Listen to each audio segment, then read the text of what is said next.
I forgot to mute everybody, and that is like ultimately important. Oh, where'd we go? There we go. Okay, so flippin' excited about tonight. Like, you don't even know. I had so many plans to like do my cute little energy stick video that I've been doing that's been bringing in like crazy amount of customers, and I forgot. And I realized it's 8:30. And if I'm going to take it, I better do it. So I'm just going to say, screw the video tonight and like take it so I'm not up till 2 o'clock in the morning.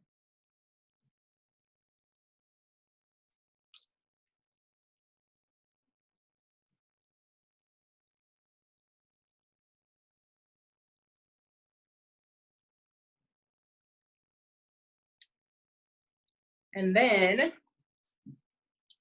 I need to find my notes. We have been outside, no joke, since 10 o'clock this morning. It's been amazing. Like, if you're not on our team, you don't have to answer this, but if you are on our team and you think we have like the greatest freaking job ever, drop me down a 1 down in the comments or in the chat or whatever.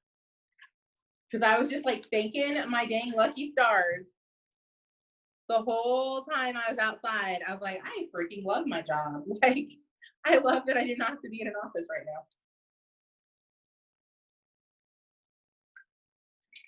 now.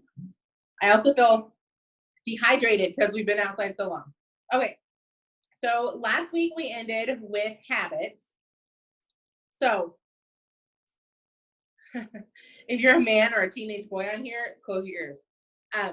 Literally went and put a bra on just to do this Zoom. I realized like 5 seconds ago, I was like, crap, I probably should do that. And I was like, can they really tell? And then I was like, yeah, they probably can. So anyways, and I also just realized this is recorded too. So, oh, well, I guess we're going to hear that part. I'm real, guys. What can I say? Anyways, so because I know there's a couple of y'all that have your teenage kids on here, which, by the way, if you have a kid that is going into 6th grade or older and you're not doing this book with them, like you're doing them a disservice, just saying. This is, no joke, my 7th time teaching this as a class. My first time teaching it to adults. I've taught it to adults 1 time. I've taught it to high school students 1 time. And I've taught it to junior high kids 5 times. And every single time, relationships with parents improve, relationships with teachers improve, attitudes improve. Like, you should absolutely be making your kid sit in on this as like part of his summer school or whatever. So last week we talked about habits. I know I had you guys do it last week. I'm going to have you do it again because we didn't quite finish the habit section. And I want it to be fresh in your mind. So drop me down your worst habit that you have. Mine is sleeping in. I'm really, really bad about sleeping in. So in the comments, type in whatever your worst habit is.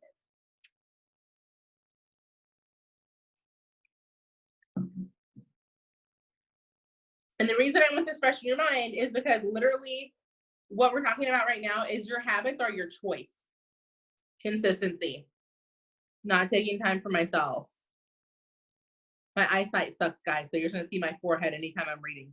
Sleeping in, overeating, laziness. They need to have like a freaking uh big print for this. Procrastinating. Okay, so the first thing you have to do to change your bad habits is to own the fact that you are choosing to have bad habits. I think a lot of times people will write off their habits like, oh, that's just a part of me. I'm just bad in this area. No, like it's not a part of you. You're freaking choosing to make stupid choices. Like legitimately, that's what it is. So like I said, my big thing is sleeping in. My choice in the matter is making bad choices the night before and not getting my butt to sleep at a relative hour. I cannot expect to get my butt up at 5 o'clock in the morning when I am still up playing solitaire on my phone at 2:30. Okay, like it's just not gonna happen. As much as I try, and I don't even have Janice in my room turning my alarm off either. I literally just don't hear it because I'm not sleeping. Guys, if you don't know that, we were at a leadership conference together, and I was up not because I was being stupid. Like it's a long week when you go to those leadership conferences. So we were trying to work as much as possible. And I literally went to bed between like 2 and 3 and was trying to get back up at 5. And I woke up at like 6:30, 6:45. I don't remember, somebody saying like, hey, it's time to actually get up and get ready. She had turned my alarm off because she said I needed to get some more sleep. I was like, really? You're a mom, but you're not my mom. Like, what are you doing? But it's probably good because otherwise I probably would have had a headache the whole day. So, but anyway, so I still give her a hard time about that. But I literally took my phone. I was reading over my notes, and that was one of the things that kind of hit me. I took my phone. I deleted my solitaire app. Because, guys, I'm not doing anything bad at 1, 2 o'clock in the morning. I do love you, Janice. You're like a second mom. But we all know our moms are annoying, guys. Like, that's part of being a mom. My kid thinks I'm annoying. I'm about to go shut that TV off, and she thinks I'm real annoying. This is her, like, power hour where she gets TV at night before bed, and then she's done. We let her watch 2 shows a day. All she gets is 60 minutes, and some of y'all probably think that's, like, a lot of TV. I'm probably not a great mom for letting her have 60 minutes a day, but she had 60 minutes screen time unless it's school. And she does not love my life when she's asking random times of the day to watch TV. And I tell her, if you ask again, you're not even getting your nighttime TV. So maybe stop asking. But that's what moms do. Like they're supposed to make good choices for you and you don't make them. But anyways, so last night I went to bed 9:30, no joke, guys, telling myself I was about to get up at 4:30 and do a miracle morning. Guess what? 12:30 rolls around, I'm still playing solitaire. Like, I'm a nerd. I'm very book smart. That just came very easy to me as a kid. I'm a high school dropout, yet I went to college. Like, unless you're a nerd, that just doesn't happen. I love solitaire and like word games. And my favorite game of all time to play is Scrabble. And my husband is dyslexic. Let me tell you how much he loves playing Scrabble. Not a lot. He won't play Boggle with me. He won't play a lot of games with me because I win every time and he doesn't like it. And he just doesn't enjoy them.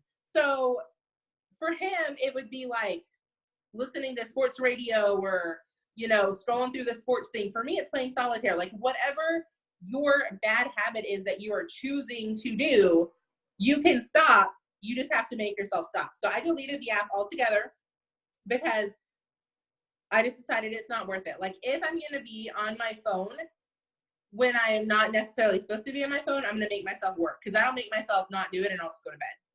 But if I can do something that's like playing a game or something, then I can I'm more apt to actually want to do it. So I just deleted it altogether. And so yeah, that was the only thing of habits we didn't cover last time. But I wanted to get that in there because I feel like people, again, they write off habits as being something that God just gave them as part of their characteristics. And it's not. A habit is something that we taught ourselves, which means we can also teach ourselves to undo it. It's just like smoking. It's not easy to quit, but everyone and their mom knows they can quit if they actually wanted to quit. When you're reading through this book, because there are going to be lots of places where it talks about your parents, and you're going to replace that with either spouse or like whatever authority figure. When they're talking about how you act towards your parents, you're going to replace it with how do you act towards authority. That could be a boss at work, an authority figure, a spouse. I know that's not, some of y'all don't want to look at as authority, but like it would be a spouse in that situation. When it talks about your school, we're replacing it with job, how we act at our job. Because let's face it, if you guys have a 9 to 5, all we do as humans is we go from one school that we call school to another school that we call a job, right? Someone's telling you when to pee, when to eat lunch, when to get there, when to go home. Like, we're literally being prepped for 12 years how to go to school for the rest of our life and help somebody else make money. Like, now that I've, like, my eyes have been opened, I see that. All you're doing is you're going from one school to the next, except one school you don't get paid to go, or you don't get paid, to attend. And the other school you do get paid, but someone else gets paid more for you to go sit through 8, 10, 12 hours a day of whatever they're telling you to sit through. And then when they talk about your friends, we're going to, sometimes it'll be friends, sometimes it'll be coworkers, depending on the circumstance. So the next section of this book talks about paradigms. Be honest, if you knew what a paradigm was before you read this, drop me down a 2 in the comments. And if you're like, I never heard the dang word before and I still probably don't understand it, drop me down a 3. I'll be honest, the first time I read this, I was, Savannah's like, I don't know. I was in college the first time I read this book, and legit, I saw the word paradigm and I was like, oh my gosh, what kind of crazy thing is this about to, like, be learning me or be teaching me? Oh my gosh, I'm so from the ghetto. What am I about to be learned? And when I realized a paradigm, all that is like your perception, I was like, why did they not just use the word perception? Why do they have to trick me into thinking I'm dumber than I am? But that really is a paradigm. A paradigm is just how you see things. It's your reality. And those of us that work on Facebook, we see, like, it's very easy to see people's paradigms sometimes when you're looking through Facebook, and you can see the way that their mindset is. You can see the way that they've been conditioned to view people. I was reading the Secrets of a Millionaire Mind, and I already forgot the name of the author. I told y'all last week, but I forgot it was. And he was saying so many poor people. Well, first he explained the difference. Broke people, broke happens to you sometimes, and you get yourself out of it. More than likely, everyone on here has been broke at one point or another. Poor is a mindset. Poor is something you choose to stay in. And he was saying how poor people look at rich people with the almost distaste of, like, they did something bad to be rich. They're mean. They take advantage of people. They don't deserve it. And the author was saying, I don't remember what city, so we're just going to use Chicago. He was saying, take me to houses, and they're like nice houses. Guys, if you're unmuted, please mute yourself.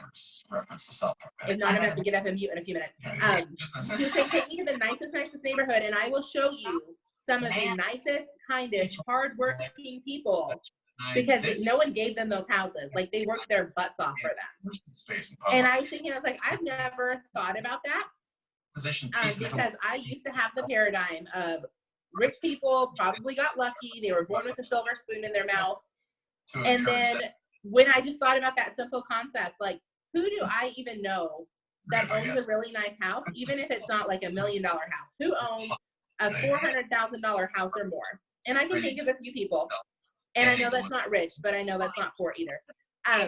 Everyone I can think of worked their butt off for it. It wasn't handed to them. They didn't steal anything. They didn't win the lottery.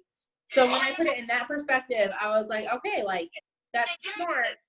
And that's a good way to get people thinking of, like, new beginnings comes new. All right, let me go mute somebody. Following back-to-back losing seasons, Broncos country looking forward to a new camp. Broncos football.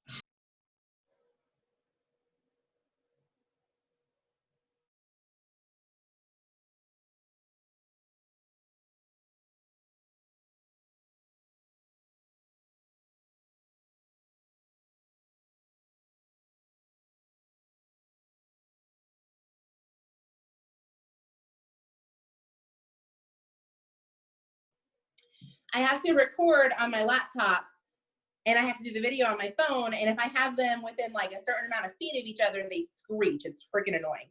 But if I have to mute someone, I have to go to my kitchen to do it. So I'm in the office right now, which is freezing, and I'm sitting on, like, a cold metal chair because we're moving in a few months probably. So I don't have any office furniture, nothing. Like I just makeshift an office because we don't want to move anything because we're lazy.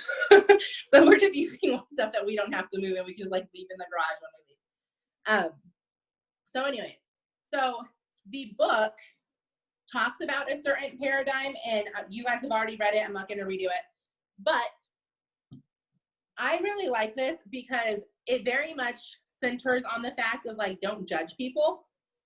And as a very dominant red, I can be very judgmental sometimes, especially in network marketing where I've been in this profession for so freaking long.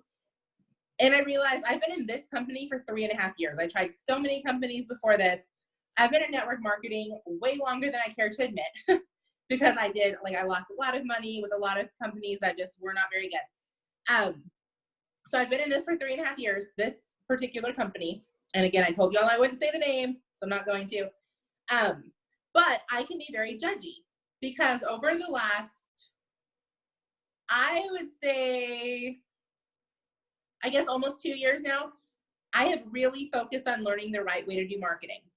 So when I see people spamming, pictures of products all over their page, I am very judgmental. I'm like, dude, like, who the heck is training you? Like, I have a friend right now, like a friend in real life, that she has started selling some stuff, and she posts pictures of shampoo all over her dang page. Like, I would say 7 or 8 times a week, she's posting a picture of shampoo or up in her stories or whatever. And then her enroller doing the same thing. And I really want to like, be like, what the heck? Like, what are you doing with your life? Like, learn how to do this the right way if you're going to do it. Cause you're making like the whole industry look bad. But then I have to realize maybe neither one of them has been trained right. Maybe they don't have the tools that we have. Like, our company is very good about social media marketing training, and I know a lot of companies aren't. So I have to step back and realize unsolicited advice is not welcome. So even if I did reach out and was like, hey, like, here's how you could do some better things, I guarantee it wouldn't be reciprocated, or it wouldn't be received the way that I intend. So I just keep my mouth shut. And 2 is you have to know better to do better.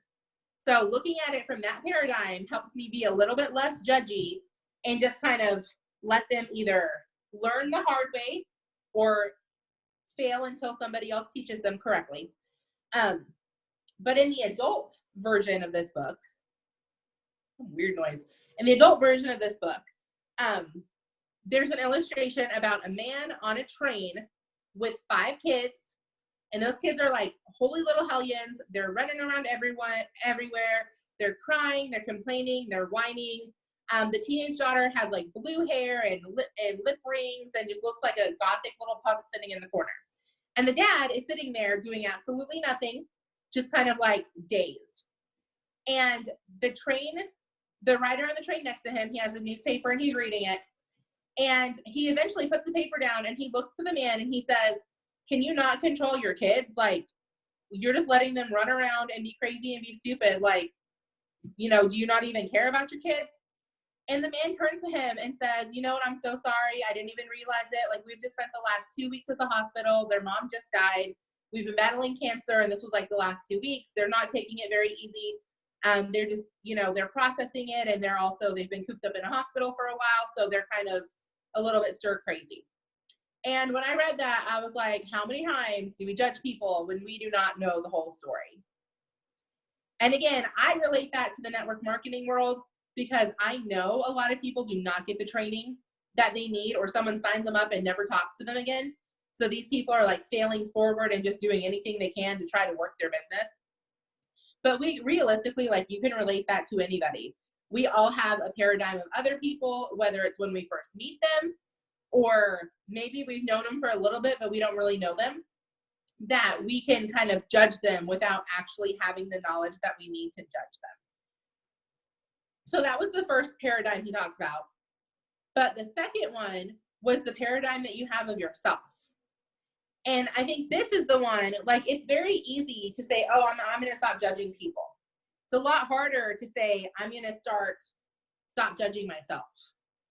Because how many times do you put the newspaper down and you tell the person next to you what you actually think of them? Not very often. We usually keep it in, right? But how many times do you let yourself tell yourself what you think of you? It's a lot easier to do negative talk to ourselves than it is to the stranger or even the person that we know, because it's just easier. I don't know why. We give ourselves permission to be negative to ourselves before we are to other people. So the homework that you're going to have for this, oh, actually, where is my book? I don't know why I wrote down a page to go to in the workbook, but we're going to go to it because I wrote it down in my lesson plan. So clearly I meant to read something. Like, I know it's important, but I don't know what it is. Okay, on page 9 of the workbook. So this one. If y'all want to flip to page 9 real quick and let me know when you're there.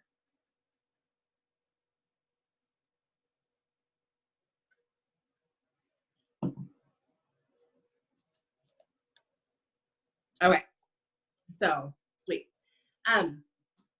So page 9 talks about a paradigm is the way you see something. And we talked about the way that we see ourselves.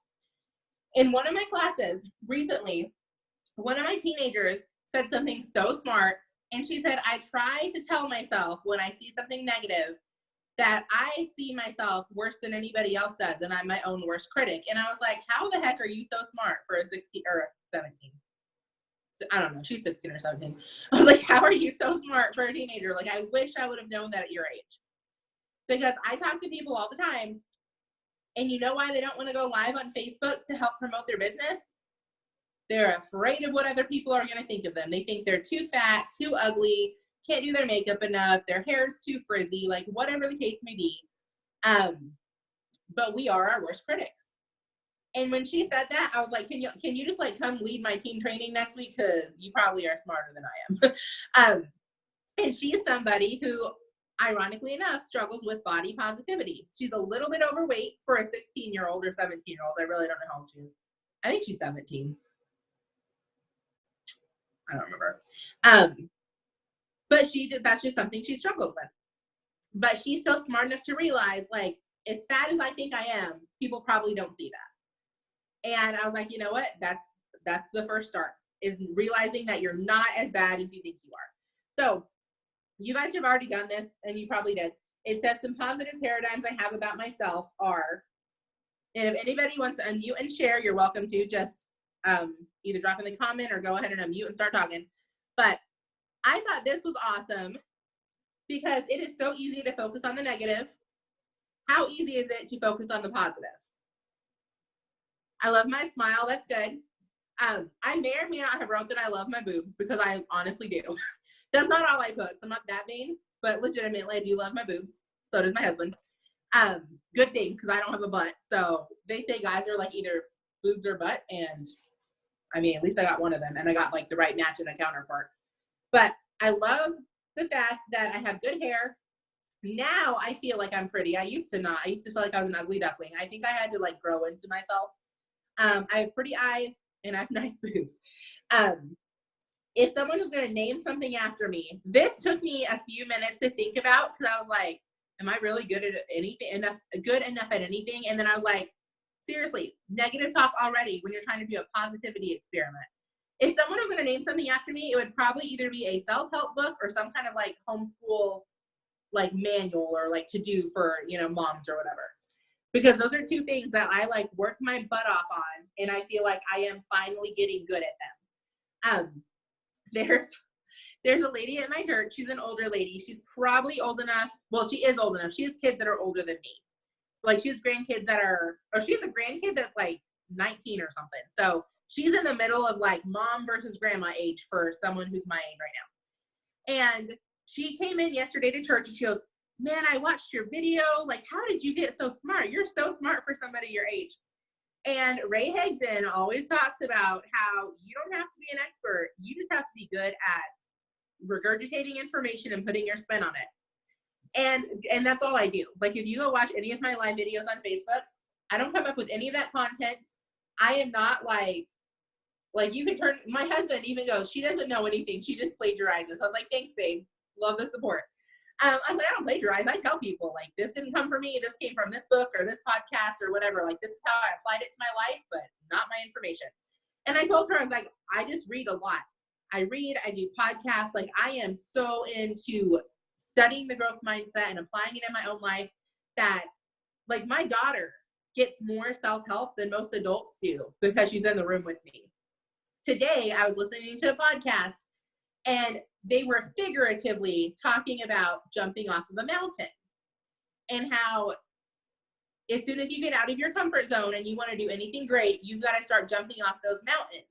So, like the smaller ones, when you start, you can see the bottom. So you're just jumping off a cliff and it's like, you know, boom. But eventually you're going to start jumping off cliffs that you can't see the bottom. My daughter goes, Mom, she just had to jump off a cliff? And I started laughing. She's like, Mom, that would hurt me. So she soaks up stuff. Sometimes it's not the smart stuff, but she soaks up stuff. So your kids are going to become better people if you are consistently listening to self-help. Now, I will preface that by saying be smart and like know who you're listening to around your kids before you listen to them. I know the ones dropping the F-bombs. I'm sure not listening to them around my 5-year-olds, almost 5-year-olds. But I also know the ones that are clean, and those are the ones I choose to listen to around my kid. Okay, I don't know what that said, so let me read that. It was a long one. I was in a bad place when I read this, so I could not think of anything positive. Okay, that just means that you need to keep doing self-help so you can start loving yourself. Like, I am very real. Again, I'm not going to sugarcoat that. If you can't think of anything positive about yourself, you need to keep doing self-help and sure as heck not quit doing what you're doing. And then it said some negative paradigms I have about myself. Mine were my stomach. That's one I've always not loved. My hair's always been too frizzy. Like I said, the good one is I have really good hair because I've learned to take care of it. And you can't tell it on here because it's like in a dirty mom bun. But you can go to my Facebook and like it proves I have really good hair. And then my calves are too big. I've always had very manly calves. When I used to wait tables, my muscles were huge. Like I'm built like my dad. No joke. I'm 5'9". Even at like when I was running and like super fit, I was always 200 pounds or more. My dad used to joke I was built like a linebacker. I don't think he realized what a not compliment that was for a child, a girl especially. But I remember waiting tables, and I grew up in New Mexico. If you know anything about Mexican men, they're usually not very big. They're short, and even the really buff fit ones, they're not big. And one of my friends, he was very buff, worked out all the time, but he was shorter than me. He was smaller than me. And I remember coming out of the dang kitchen, and I always wore skirts back then, coming out of the dang kitchen, and he goes, man, I wish I had your calves. They're so big. And I was like, I was 16. I was like, that is not a dang compliment. Like, I'm so self-conscious about my legs, and you're telling me how big they are? Like, no. But now I have learned to, I would say love is a stretch, but to at least embrace all of my body. And then paradigms that, again, we're just going to say other people here. So paradigms that other people might have about me. There's good and bad, because again, people are going to judge you regardless. The bad ones would be that I'm judgmental, which is not even a false one. It's just a bad one.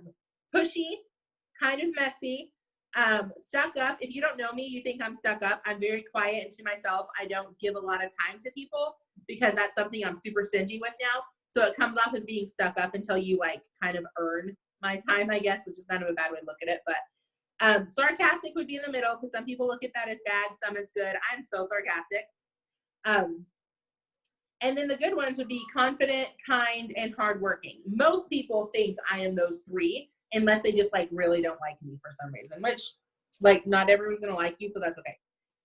Like the quote goes, if you want everyone to like you, you better go sell ice cream, because if not, they're always going to find something to pick out about you.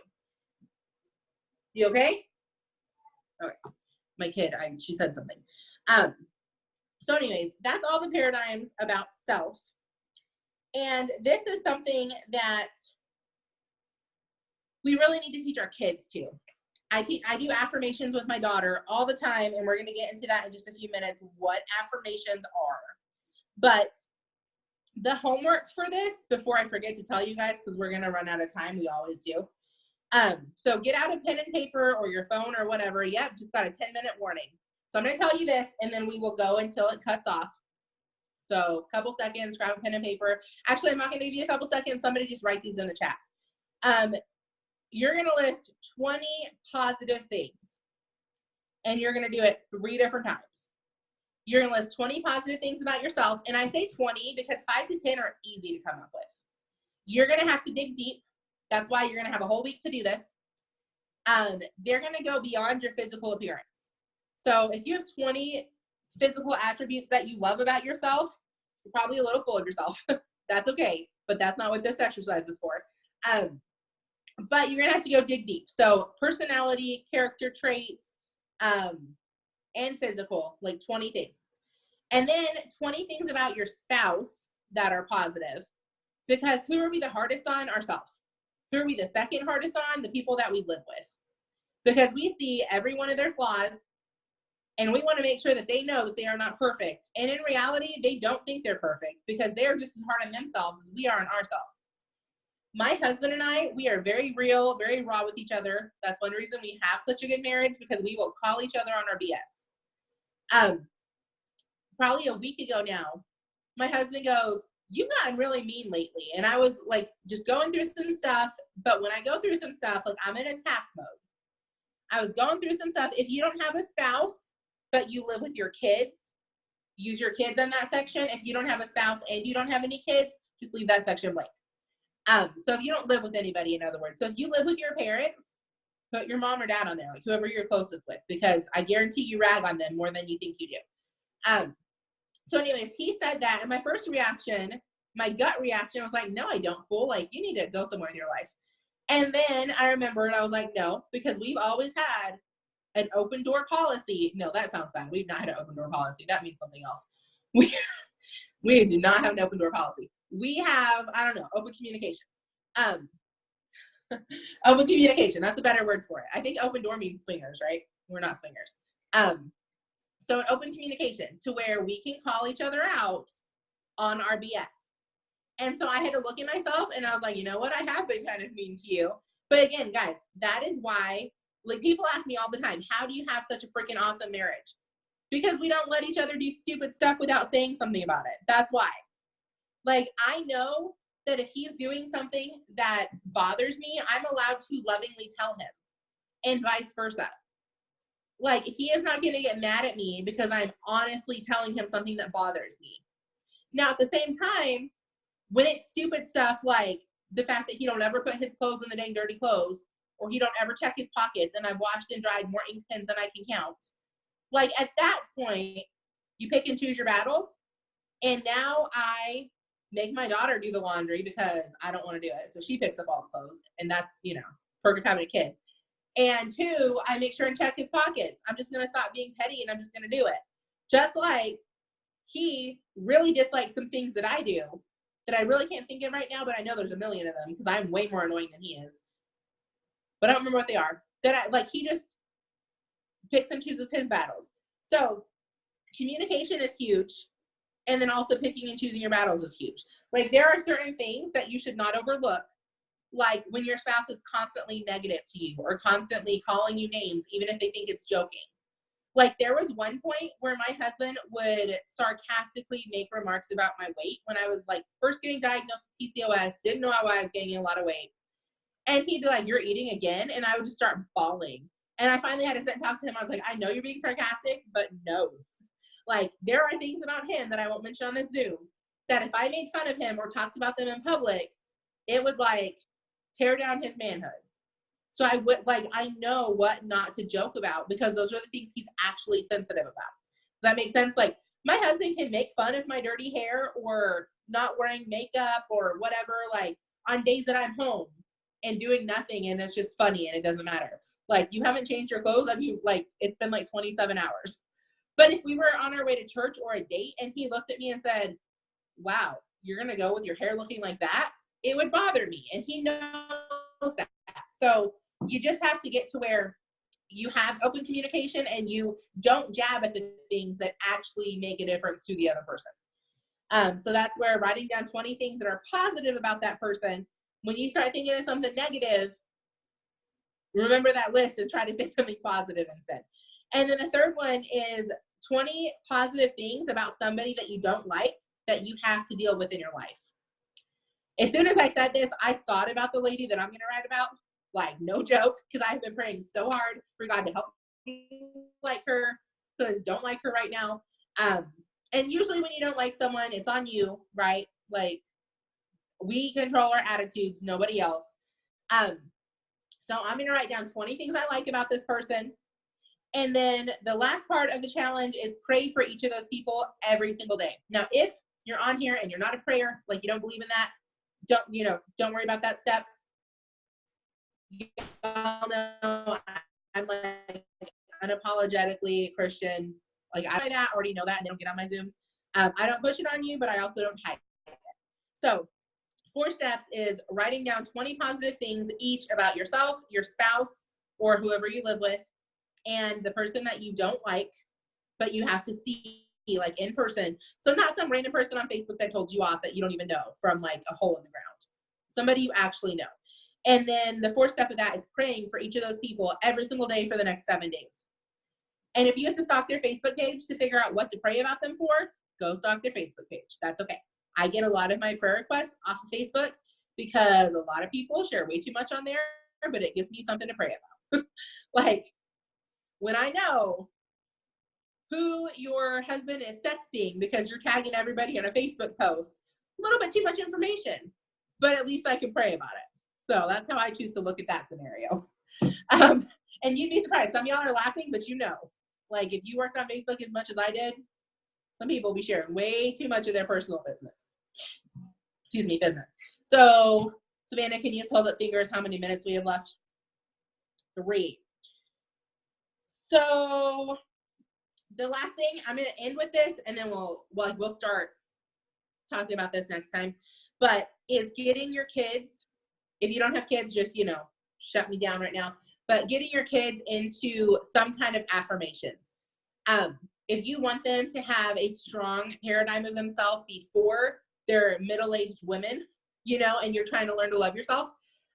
My daughter does affirmations every single day. Just kidding. No, she don't. Like 5 times a week, probably. We try every day, but it just doesn't happen.